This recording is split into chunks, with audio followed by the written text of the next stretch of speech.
عليك يا رحمة للعالمين الحمد لله وليه والصلاة والسلام على نبيه والوصل والفضل والعدل والنجم بالجدم بوحدته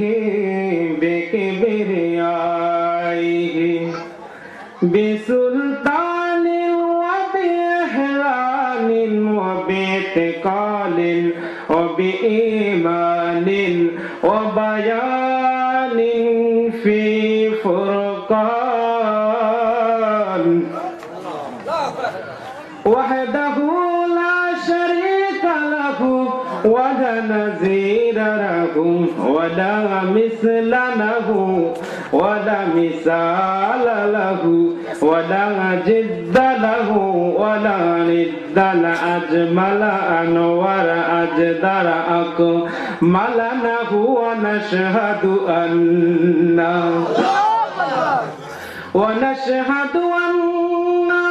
سيدنا إيماننا وقدوتنا وسنادنا ومولانا محمد رسول الله صلى الله عليه وسلم الذي أرسل الله بالحق بشيرا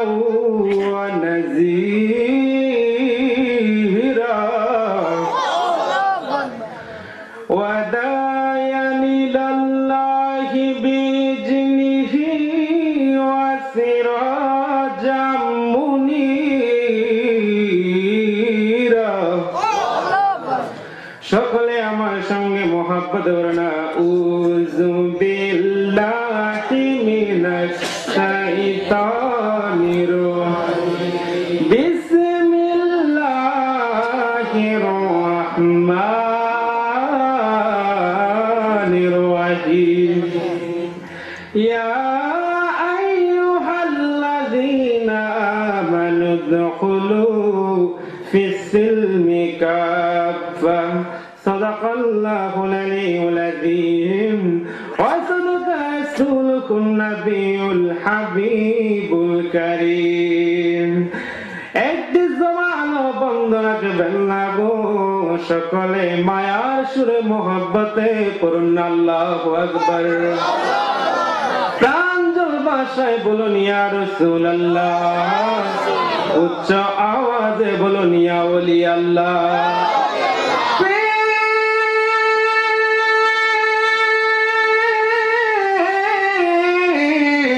শান হাবিবিহি আওয়াজ করে বলুন আল্লাহু আকবার ওয়া মাহবুবিহি ওয়া মাহশুকিহি মুকবিরা ওয়া আমিরা সুবহানাল্লাহ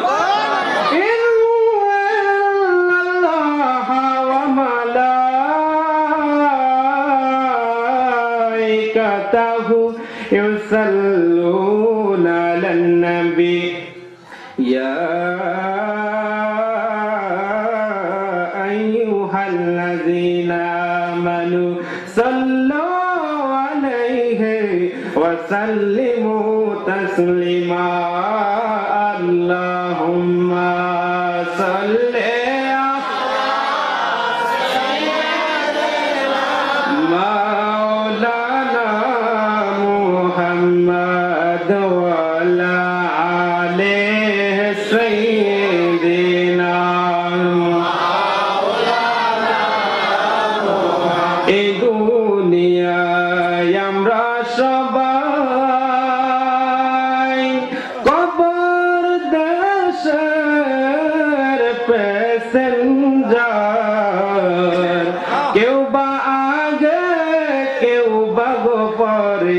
যাইতে হবে গোরের পার আল্লাহুম্মা সাল্লি আলা সাইয়্যিদিনা মাওলানা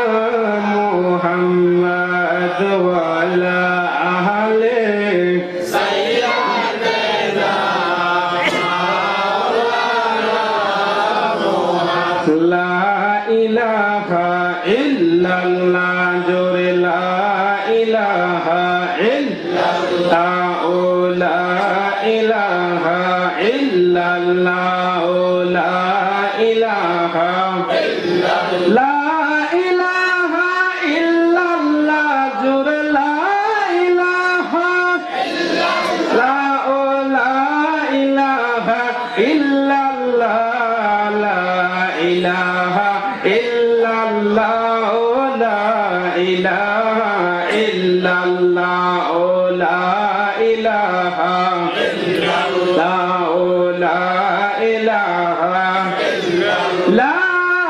ইলাহা ইল্লাল্লাহ মুহাম্মাদুর রাসূলুল্লাহ সাল্লাল্লাহু আলাইহি ওয়াসাল্লাম আল্লাহ আল্লাহ আল্লাহ আল্লাহ আল্লাহ আল্লাহ আল্লাহ আল্লাহ মুর্শিদ মুর্শিদ কইরা আমার ঘুম আসে না নয়ন হে মাশাআল্লাহ আল্লাহ আল্লাহ আমারে বলি বাগ মুর্শিদ কেমনে মাশাআল্লাহ আল্লাহ আল্লাহ আল্লাহ আল্লাহ মুর্শিদ মুর্শিদ কইরা আমার ঘুম আসে না নয়ন আমারে বলি বাগ মুর্শিদ কেমনে মাশাআল্লাহ আল্লাহ আল্লাহ আল্লাহ এক নূরের নবী শুইয়া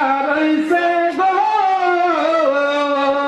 মাশাআল্লাহ আল্লাহ মদিনার শহরে মনরে একবার দেখা দিবানি জীবনে নবী গো নবী একবার দেখা দিবানি জীবনে মাশাআল্লাহ আল্লাহ আল্লাহ আল্লাহ দূরের মানুষ যে যায় বল ছাড়ব না প্রেম জীবনে মাশাআল্লাহ আল্লাহ আল্লাহ দূরের মানুষ যে যায় বল ছাড়ব না প্রেম জীবনে একবার দেখা দিবানি গো জীবনে মাশাআল্লাহ আল্লাহ আল্লাহ আল্লাহ আল্লাহ আল্লাহ আল্লাহ লা ইলাহা ইল্লাল্লাহ মুহাম্মাদুর রাসূলুল্লাহ সাল্লাল্লাহু আলাইহি ওয়াসাল্লাম সকলে মহব্বতে বলেন আলহামদুলিল্লাহ। এখানে আমাদেরকে বসার তৌফিক দান করেছেন কে? আর জবান খুলে বলেন কে? কার উসিলায় আমরা এই দুনিয়াতে আসতে পেরেছি? নবীজির উসিলায়। কথা বলেন ঠিক কিনা? যেই নবীকে না বানাইলে আরশ কুরসি লৌহ কলম কিছু হইতো না। আজকে সেই নবীর বিরুদ্ধে কথা বলা হয়। কথা বলেন ঠিক কিনা? ওদের কাছে আমাদের জীবন দেওয়া যায়। কথা বলেন ঈমান দেওয়া যায়। ঠিক কিনা? উপস্থিত আজকের মাহফিলের সম্মানিত শ্রোতাবৃন্দ, এসেছি একটু দোয়া নেওয়ার জন্য। যেহেতু আমি একটা আয়াত তেলাওয়াত করেছি, সেই আয়াতের নিয়ে কিছু কথা বলে বিদায় আরজ করব। সকলে আমার জন্য একটু দোয়া করবেন। আসুন সবাই কোরআন তেলাওয়াত করি। একটু আল্লাহু আকবার করবেন। রাজি আছেন না? বিসমিল্লাহির রাহমানির রাহিম। ইয়া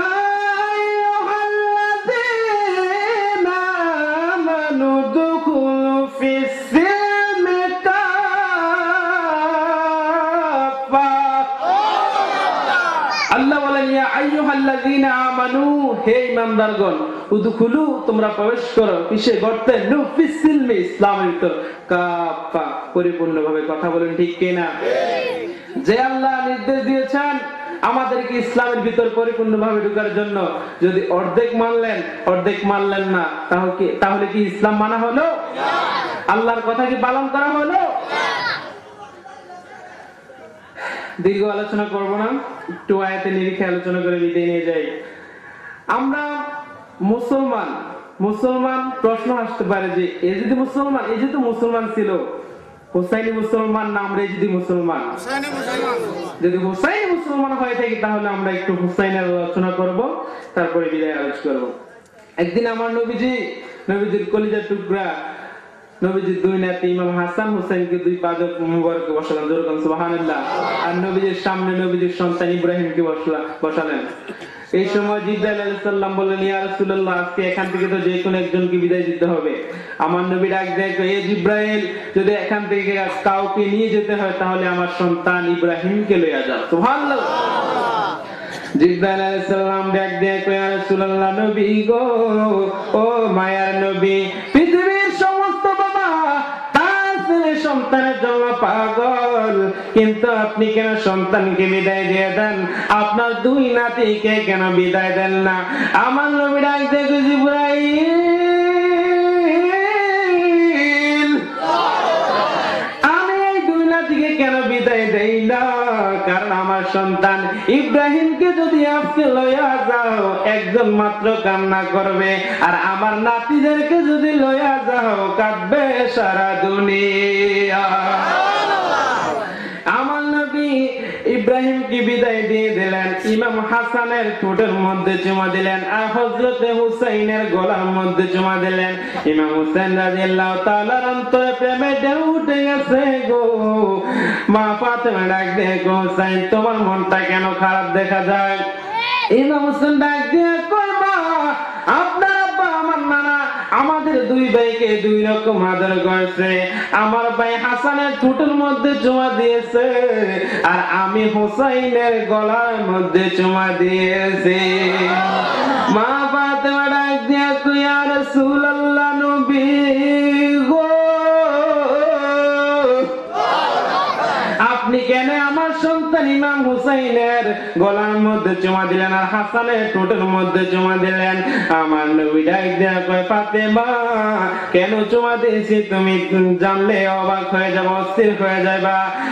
আমি হাসানের ঠোঁটের মধ্যে চুমা দিয়েছি জন্য আমি যেদিন দুনিয়া থাকবো না, তুমিও যেদিন দুনিয়ায় থাকবা না, একদল নামদারি মুনাফিক মুসলমান আমার নাতি হাসানের ঠোঁট দিয়ে বিস্ফোরণ করে শহীদ করে দিব। আমি রহমাতুল লিল আলামিন, রহমতের নূরের ঠোঁট মুবারক আমার নাতি ঠোঁটের মধ্যে লাগাই দিলাম, যেন বিশ্বের যন্ত্রণা আমার নাতির কলিজায় লাগতে না পারে। মা ফাতেমা ডাক দিয়ে কয়, ইয়া রাসূলুল্লাহ, ও মায়ার নবী গো, প্রেমের মামলা তো করছে হুসাইন, হুসাইনের গলার মধ্যে কেন চুমা দিলেন? আমার নবী কয়, ফাতেমা,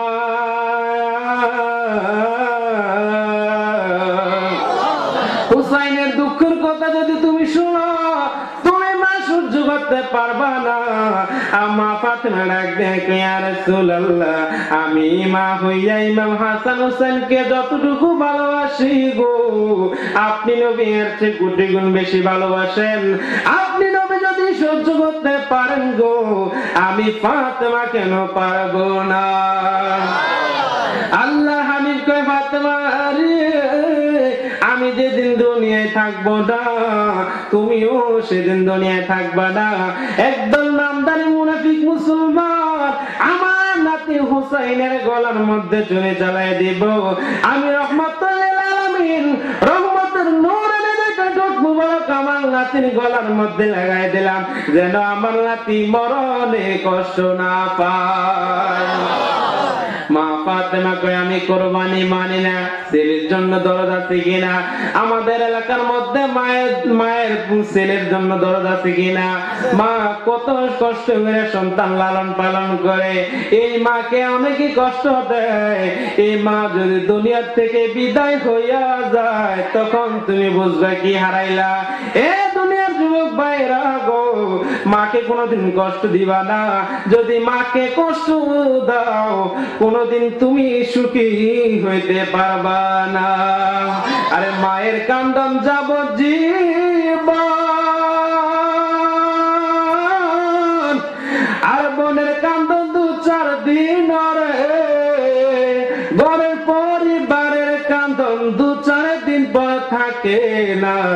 দুঃখের দরদি আমার জনম দুঃখী মা, গর্ভধারিণী মা, জনম দুঃখী মা, দুঃখের দরদি আমার জনম দুঃখী মা। চিৎকার মেয়ে কন্যা বলে মা।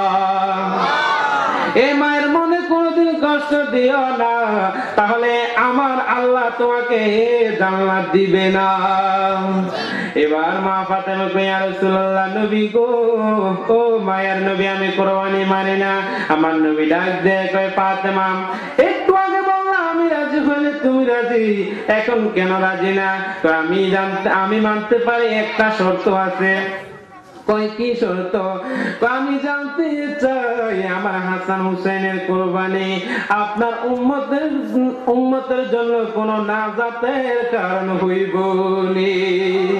আল্লাহর হাবিব কয়, ফাতেমা গো, আমি নবী বলে দিয়ে গেলাম, আমার আহলে বাইতের শরীর থেকে যতটা ফোঁটা রক্ত ঝরব, আমি হাসরের ময়দানে প্রত্যেকটা রক্তের ফোঁটার বদলতে আমার কোটি কোটি উম্মত জাহান্নাম থেকে ফিরাইয়া জান্নাতে লইয়া যাইব। মা ফাতেমা কই, ইয়া রাসূলুল্লাহ, নবীজি, আপনি যদি আমার হাসান হুসাইনের কুরবানির দ্বারা যদি আপনার উম্মত নাজাত পায়, আমি মা কইয়া আমার সন্তানকে কুরবানি দিয়া দিলাম। আমার নবীজি একটা বোতল উম্মে সালমা হাদিয়া বলছিল, এ সালমা গো, যেদিন দেখবা এই মাটিগুলো লাল হয়ে গেছে গো, সেদিন মনে করবা আমার কলিজার টুকরা শহীদ হইয়া গেছে। আমার নবী একদিন হুসাইন, তুমি শুনে যাও, আমি তোমার গোড়ার পা যেদিন দুনিয়া মাটির মধ্যে ডেবে যাবে, সেদিন মনে করবা তুমি শহীদ হয়ে গেছো। ও হুসাইন, যেদিন দেখবা মরুভূমির পাথর উল্টাইলে পাথর নিচে রক্ত দেখা যায়, সেদিন মনে করবা তুমি শহীদ হয়ে গেছো। ও হুসাইন, যেদিন দেখবা খেজুর গাছের মধ্যে তলোয়ার দিয়ে আঘাত করলে খেজুর গাছ থেকে রক্ত বের হয়, সেদিন মনে করবা তুমি শহীদ হয়ে গেছো। সংক্ষেপে বলে দিয়ে যাই, আমার নবী দুনিয়াতে নাই, মা ফাতেমা দুনিয়াতে নাই। ইমাম হুসেন গেলেন সৈন্য নিয়ে কুফার প্রান্তরে। ইমাম হুসেন যখন কুফার প্রান্তরে গেলেন, যাইয়া কাইক দেওয়ার সাথে সাথে ইমাম হুসাইনের গোড়ার পা গুলো মাটির মধ্যে ডেবে গেছে। ইমাম হুসেন বললেন, সবাই এখানে দাঁড়াও। কেন? আমার নানাজান বলছিলেন, এই যে ভূমিতে গেলে আমার গোড়ার পা মাটির মধ্যে ডেবে যাবে, সেখানে আমার শাহাদাতের নজরানা পান করতে হবে। সবাই দাঁড়িয়ে গেলেন। মুনাফিক ইবনে জিয়াদের লোক হলো 22,000, আর ইমাম হুসাইনের সৈন্য সংখ্যা হলো মাত্র 72 জন। 22,000 লোকে কি কয় জানেন? কোন খবরদার নবীর পরিবারের সংখ্যা 72 জন হইতে পারে, কিন্তু তাদের শরীর জুড়ে চাইতে বেলায়েতের পাওয়ার বেশি। এখন তাদেরকে আক্রমণ করো না, আক্রমণ করবো যখন পানি টানি শেষ হয়ে যাবে। এই মুহূর্তে ইমাম হোসেনকে মারার জন্য যখন এজিদের লোক দুলাবালি লইয়া আসতেছে গো, এবার আমার নবীর লাঠি হুসাইনের ভাতিজা কাসেম লাগবে কয়, চাচা গো, আমি কাসেমকে আপনি বিদায় দিয়ে দেন। ইমাম হোসেন লাগবে, কাসেম রে, আমি তোমাকে বিদায় নিতে পারবো না। তুমি যদি কারবালার ময়দানে যেতে চাও, তোমার আম্মার অনুমতি লইয়া যাও। এবার কাসেম যাইয়া কয়, আম্মা গো, আমি কাসেমকে আপনি বিদায় দিয়ে দেন। কাসেম আম্মা কয়, বাবা রে, তোমার বাবা আমার বিধবা বানাইয়া কবরস্থানে চলে গিয়েছে, এখন যদি তুমি যাও আমার এতিম বানাইবা, আমি কার চেহারা দেখে থাকবো? কাসেম কয়, মা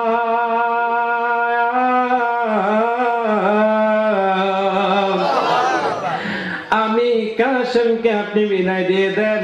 এবার কাসেম আমার হযরতে হাসানের একটা ওসিয়তের কথা মনে পড়ে গেছে। হযরতে হাসান বলছিল, এ কাসেমের আম্মা, তুমি যদি আমার সন্তান কাসেমকে সিদ্ধান্ত নিতে যাইয়ে যদি তুমি কোনো বিপদে পড়ে যাও, এ কবজ কাটবা, যা লেখা থাকবে গো, সেদিন তুমি তাই আমল করবা। এবার কাশেমের আম্মা কবজ কাটিলেন, কাটার পরে দেখতেছে কবজের ভিতরে একটা পাতা, পাতার উপরে লেখা আছে, হে ভাই হুসাইন, আমি আমার সন্তান কাশেমকে আল্লাহর রাস্তায় তোমার কাছে আমানত দিয়া দিলাম। ও তুই বাবার মৌলবীরা রে, আমার নবী শুধু গায়ে জানতেন না, আমার নবী আওলাদারাও গায়ে জানতেন, ঠিক না? এবার কাশেম চাচার কাছে কাগজ নিয়ে গেলেন। চাচা কাগজ দেখতেছে আর চোখের পানি পালায়া কাঁদতেছে। চাচা কাঁদেন কেন? কই ভাতিজা গো, আমি তোমাকে ধরে রাখতে পারলাম না, কে আমি তোমাকে নিষেধ করব?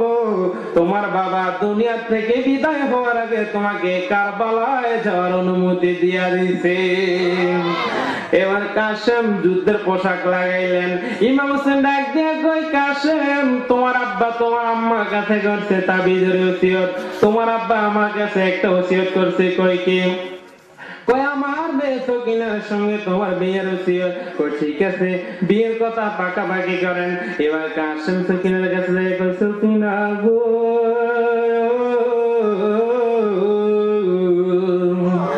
আমি কাশেমকে তুমি বিদায় দিয়ে দাও। এবার সকিনা কয়, স্বামী এদিকে আসেন। কাশেম তো জানে আজকে কোনো ভালোবাসার দিন নয়, আজকে হচ্ছে ঈমান পরীক্ষার দিন। পৃথিবীর সমস্ত মানুষের চাইতে আমার নবীকে ভালোবাসার নাম হলো ঈমান। ঠিক কিনা? আমার এবার কাশেম যখন বের হইয়া যাবে গো, পিছন দিক দিয়ে সকিনা কাশেম ডাক দেয়, স্বামী আমার জন্মের মতো দেখালই তোমারে, যেদিন তোমায় প্রথম দেখিলাম, সেই দিন থেকে তোমারই নাম হৃদয়ে আঁকলাম। বলে যেদিন তোমায় প্রথম দেখিলাম, সেদিন থেকে তোমারই নাম হৃদয়ে আঁকলাম। দেখা দিও কাছে লিও স্বামী, দেখা দিও কাছে লিও স্বামী, কঠিন ময়দান হাসরে জন্মের মতো দেখালই তোমারে, সজন আসেন আমার সামনে, সজন আসেন আমার সামনে, জন্মের মতো দেখালই তোমারে। চিৎকারে কন্যা বলে হায় কাশেম। ঘর থেকে বের হইয়া যায়। এবার সকিনা কাশেমের সামনের জামা টান নিয়ে ছিঁড়ে ফেলছে। এবার কাশেম ডাক দিয়ে কই, সকিনা গো, তুমি কি জানো না স্বামী যদি কোথাও যাওয়ার জন্য রওনা হয়, স্বামী স্যান্ডেল পরায় দেওয়া, স্বামী যদি যুদ্ধের মাঠে যাওয়ার জন্য রওনা হয়, স্বামী অস্ত্র খারে তুলে দেওয়া, স্বামী যুদ্ধের পোশাক পরাইয়া দেওয়া, তুমি দিয়ে আমার জামা পরাইয়া দিলা না, যুদ্ধের অস্ত্র খারে তুলে দিলা না, পরম পরম লজ্জাতে আমার সামনে জামা কেন ছিলা? এবার সকিনা কেঁদে কেঁদে কয়, স্বামী গো, আমি এবার যুদ্ধের মাঠে যাব। এবার ইমাম হোসেন যখন যুদ্ধের মাঠে যাবে গো, যখন পোশাকটা গায়ের মধ্যে লাগাইলেন, সরবানু ডাক দিয়ে কয়, স্বামী গো, যাবেন যুদ্ধের মাঠে ময়দানে, আর আপনাকে বাধা দেব না, যাওয়া